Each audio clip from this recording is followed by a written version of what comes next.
What's going on, guys? Your boy, Coach Anthony, trainer of champions. I work with world champions, former world champions, world title contenders, national amateur champions, Olympians, MMA fighters at the Bellator and the UFC level. You name them, I've worked with them, and now I'm here to work with you. What up, guys? It's your boy, Coach Anthony. I got none other than Jamar Talley. We're gonna go ahead and go into this video because it's something that I was thinking about. It's old school, but it works, man, and it works so well, and you see it works so well when you actually utilize it in sparring and in your fights, and that's finishing with a hook. All right, too much today I'm seeing on Instagram, and I'm seeing a lot of these young guys, they're finishing their combinations with their right hand, and they're not following up with a left hook. And I can't tell you how old school, but how good it is to gain a habit of finishing with a hook. Now, mind you, there's a lot of variables in boxing. So I don't want to sit here and act like you're always going to finish with a hook, because that's not true. You will be finishing with the right hand at times, but I got an answer for that too, and that's called rolling out. But we're going to go ahead and go step by step. Another thing you can do if you're not finishing with a hook is finish with a double or a triple jab. And that's something that you see a lot of the Mayweathers drill. You see Floyd Mayweather Sr. literally catch the jab 7, 8, 9 times in a row. And even though you may not do that in a fight, it's a drill to develop that jab, the most important punch in boxing. And that's also to get you in position. But let me go ahead and break down why you do it, how you do it, or whatever. So the main thing is, when you finish with a right hand, what happens is, right, you throw a right hand, and now he's here. Now the problem with this is he's not in position. He has to literally go back into position. But when he finishes with a left hook, he's automatically back in position, which allows him to start back over. It's the same thing with a jab. Let's just say he throws a 2-3-2, and he comes with a double jab, bop, bop, he is back in position. So for you guys who want to know why the old timers used to say finish with a hook or finish with the jab, is to put you back into position as you're throwing a punch, all right? That's the real theory behind it, that's been going on before I was alive, okay? But if you do finish with a right hand, right, he throws a right hand, and he brings his hand back, right, that could happen right there. You see that? He tried to make it was too late. I already got there now. The thing is, even if you block it, you still feel impact, okay? And sometimes those shots still rattle your brain, and it's just something that you don't want to feel. So the better option is to roll under, right? So if he throws the right hand, now he gets under. But we're gonna go ahead and go over the first one, which is finish with a hook. And a good way to drill finishing with a hook, besides throwing like a basic 1-2-3, let's say those are 1-2-3, pop, pop, pop, right? That's the first one. He could throw 1-1-2-3, pop, pop, pop, pop, right? If you go body head, which you see a lot of guys doing on the mitts now, body head is a great combination, right? You throw a body shot, then the head shot straight right hand, right? A lot of guys are stopping there. He naturally rolled, which is a good thing, but if you don't roll, which we'll get to the roll in a second, you finish with the hook. So go ahead, pop, pop, pop, pop. All right, you see how you threw 4 shots right there? You also could just do 2. A lot of times guys think they gotta throw 3, 4 shots. Let's say there's a body head, he just throws 2 shots. Pop, pop, just throw the 2, right? Don't even take the angle yet. Now, he's giving you more. What he's doing when you see him making those moves, those are angles or whatever. Listen, I got an angle instructional that is coming out, but man, stop giving away my stuff, man. All right, but look, anyway, we're gonna go ahead and go body head, go pop, pop. All right, so he just throws 2 shots. Go ahead, rip it. Pop, pop.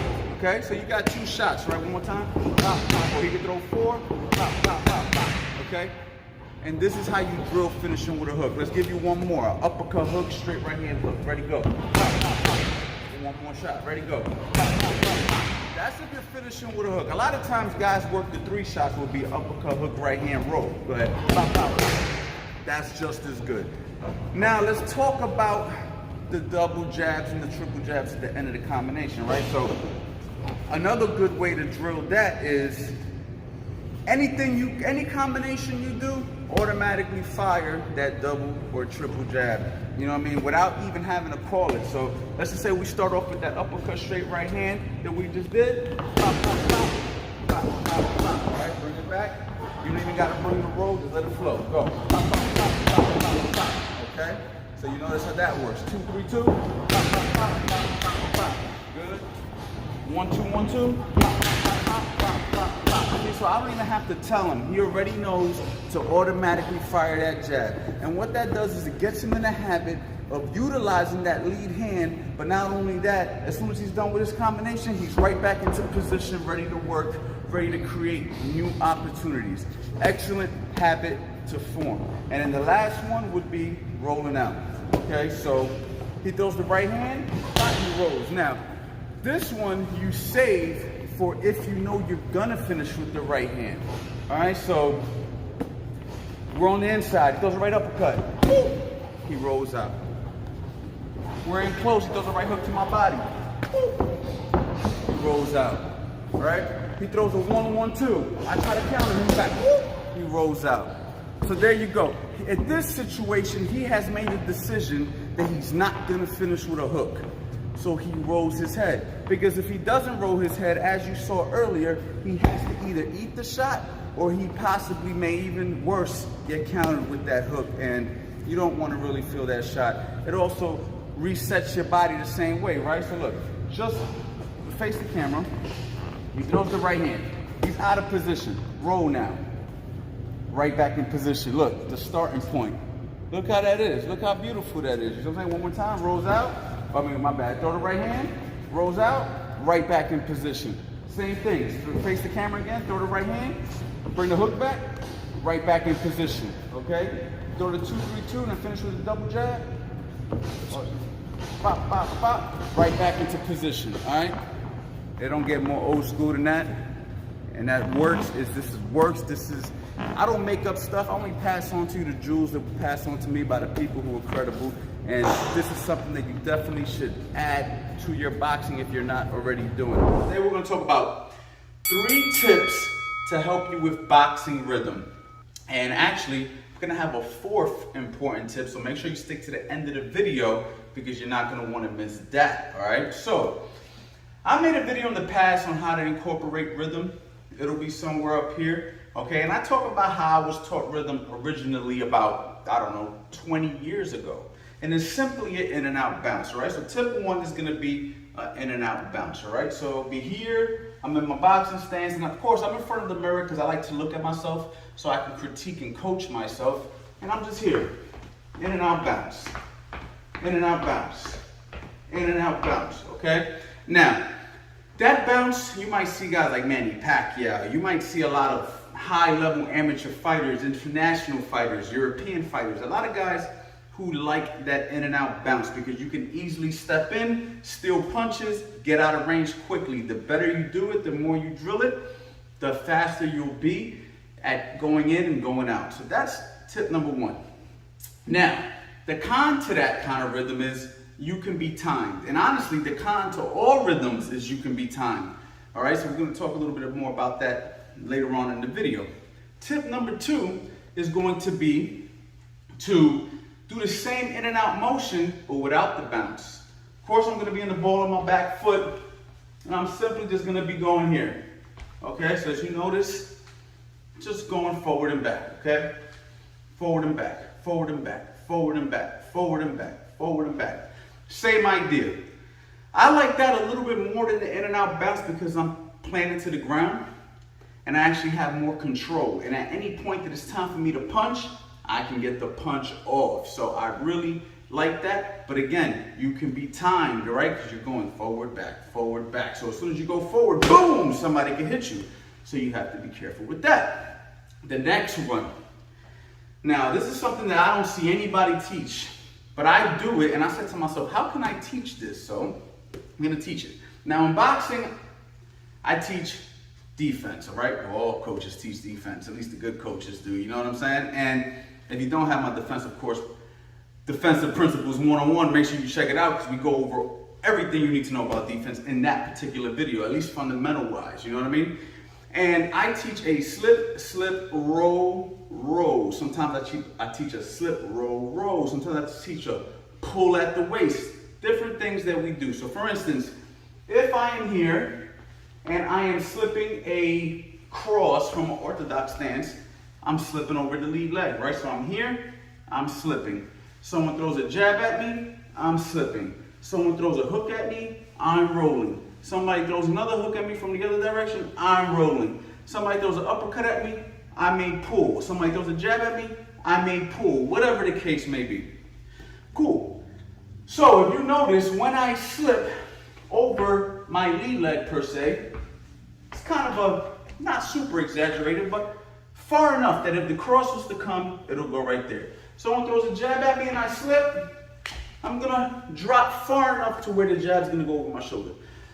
But when I'm doing this rhythm with the upper body, I'm gonna be doing those same motions, but not as committed. So for instance, I'm here.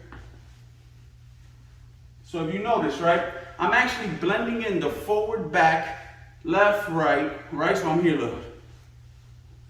Right? Now if somebody throws a hook at me, I can roll, right? I would roll under deep. But this is what I'm gonna do right here.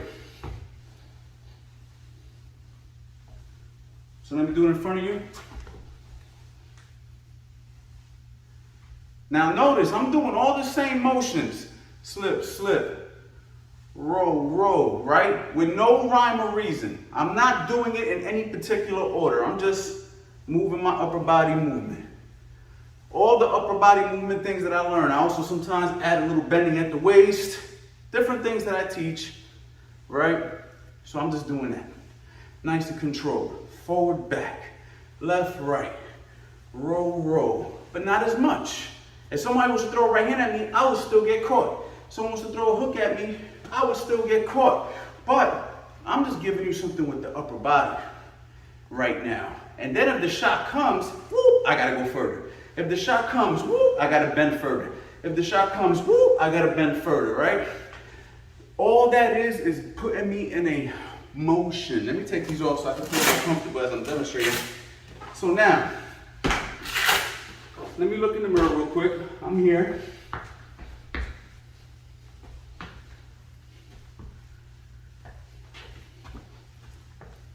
See what I'm doing?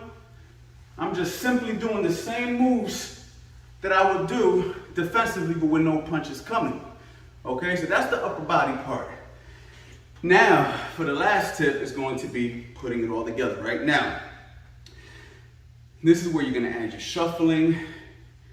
You're gonna add a little bit of a bounce. You're gonna add the upper body movement, all that stuff together. So for instance, I may start off here with a little bounce and then shuffle and give you a little head movement. Shuffle back, head movement, right? Just enough that I'm not a still target,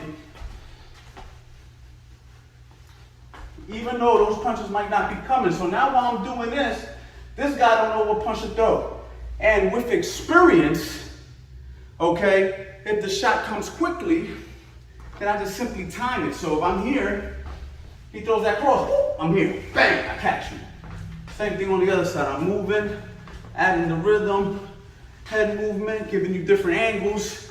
Every time I move to a new spot, I'm on a new angle. I'm here, you know, whoop, bang, or whoop, ba, ba, ba, bang, whatever it is that I want to do. So basically, we're incorporating the lower half of the body and the upper half of the body. We're putting it together. When you learn head movement, which is a slip, slip, roll, roll, whether it be a slip, roll, roll, whatever, we're learning upper body movement, not only for defensive purposes, but upper body rhythm purposes, okay? Subconsciously, we do it. I don't see too many people teach it, but the fact of the matter is, that's how you do it. To learn more about defense, like I said, check out Defensive Principles 101. Check out the Philly Shell System, because when I'm here and I'm working some of this, even if a guy's not punching, I'm giving you this, I'm giving you this, I'm giving you this. That's all rhythm. Little in and out bounce, decide, whoop, oh, no, and then whoop, whoop, whoop, whoop. You know what I'm saying? We put it all together. Guys, very important. You don't want to be in one spot. You don't want to be a still target.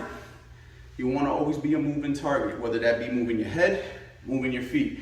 And don't forget to move your hands. Guys, go to the website, CoachAnthonyBoxing.com. Best courses on the internet. And also, subscribe to the free newsletter. I got a team with me helping me now with these newsletters. They're coming out phenomenal. I'm getting great feedback from you guys. So make sure you check out the newsletter. We're giving out tips every single day. All right, so make sure you go ahead, check out the newsletter, subscribe for some free tips. My goal is to teach boxing on the internet with integrity. That might be my new slogan. Teach boxing on the internet with integrity. Because there's a lot of guys out here teaching boxing, but they're doing it for the wrong reasons. We're teaching on this channel with integrity, teaching real boxing, real situations, being open-minded. You got a lot of guys out here who say, this is the only way to do it. Not true. Okay, I've worked with many professional fighters, many amateur fighters, many beginners, and you have to be open-minded. You have to be willing to do different things, but you have to be able to see the stuff. If you're closed-minded, you're not going to see it. And of course, we're always going to focus on the fundamentals, because fundamentals wins fights. You see what I'm saying? This is something that people need to talk about more often, and that's the 3 ranges in boxing, okay? You got close range, you got mid-range, and then you got long range, okay? So, if you come over here and see me from the side, okay, let's make believe there's a line, you know, like with a bunch of dots, and then you got like a bigger circle, and then dots, and then another circle, and then dots, and then I'm here, right? You got me right now, I'm in the outside, long range, right? I'm gonna change that to outer range, right? Then we got mid-range, and then we got close range, okay? Now, these are 3 ranges that you're going to operate in. Now, what a lot of people get confused in boxing is boxing from the outside and out of range. People get that confused a lot, because if you was to ask the average Joe who doesn't know much about boxing, you got close range, mid-range, out of range. Which range would be technically considered long range? A lot of guys are going to say, well, where you are right now, right? This is the longest range out of the ranges. But in reality, that's not true. What it is long range would be mid-range. Because when I'm boxing from long range, I'm really boxing to where I can hit you. And I can't hit you from out of range. I have to be somewhat in range to be able to hit you, right? So technically, mid-range would be boxing from the outside. We're gonna get deeper into that, because I'm gonna make a whole course on boxing from the outside and boxing from the inside, but I just gave you a huge jewel right there. That's a big jewel for a lot of you guys who might overlook this, okay? Now, how do you operate these ranges? Well, it's simple. We're gonna start off in the mid-range, right? So we got zone 1, zone 2, zone 3. We're gonna start off in zone 2, and the reason for that is I can hit the bag, he can hit me. From right here, we're both at risk, okay? Unless he's really short or has really short arms, and I'm just controlling him from this distance. But in reality, we're both at risk if we're the same height, same reach, etc., etc. Okay? So now if I want to get out of range, I'm just going to take a step back. Now from right here, I can't do anything. From here, I can't do anything. Right? So from here, this is where you kind of just get your composure, you take a deep breath, you use your footwork, and then you go to the mid-range to get your shot off. Ah, and now I'm here. Ah, I'm here, right? So now I'm mid-range. Okay, now from here, if I decide that I want to get a little closer, I'm going to take one more step to get to close range, which will be zone 1. And I'm going to let my shots off. Okay, so the way you operate, you're going to use all 3 of those ranges when you're hitting a heavy bag. You're going to use all 3 of those ranges when you're boxing somebody. Because it's very important that you understand where you are. Like I said, so let's just say I'm freestyling the bag, right? I'm out of range, zone 3, out of range, okay. Now let me get a little closer.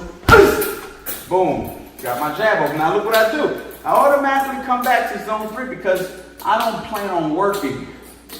When I decide that I don't want to work, well, you're always working, but when I decide that I don't want to engage, that's when I go out of range. I got to go somewhere safe. You know what I'm saying? I'm not going to stay in the house if I don't want to be in the house, right? I'm going to go in the house, steal, and get the hell out, right? You got to break into the house. Remember the break in the house analogy? Got a video on that, right? So we got to make sure that we make our decisions based off what we're trying to do. And then once I'm in range, I decide I want to get closer. Now I'm in range, I'm close. And then from being close, that's when I can start doing whatever I want to do. That's a whole nother thing. So when you're out of range, you're not working. When you're mid-range, you can hit your opponent, but he can also hit you.